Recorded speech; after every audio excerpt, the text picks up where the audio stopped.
প্রথম কথা হচ্ছে যে দোয়া করার আগে আল্লাহ পাকের প্রশংসা করতে হবে, আল্লাহর হামদ প্রশংসা করতে হবে। সূরা ফাতিহা পড়ে নিতে পারেন একবার। দোয়া করার শুরুতে আপনি দরুদ পড়বেন, দরুদের ফলে দোয়া কবুল হয়। দরুদ না পড়লে দোয়াটা আসমানে গিয়ে ঝুলে থাকে, উঠিয়ে নেওয়া হয় না। যখন দরুদ পড়া হবে তখন দোয়াটা উঠিয়ে নেওয়া হবে।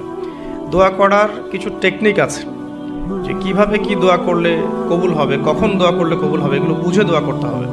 অনেকেই বলে দোয়া করেই যাচ্ছে, কবুল হচ্ছে না। কিছু বিষয় আছে হয়তো এই কারণে হচ্ছে না, হয়তো বা আল্লাহ পাক চাচ্ছেন এটা আপনার জন্য পরে পাওয়া উত্তম, সেই জন্য আপনি এখন পাচ্ছেন না।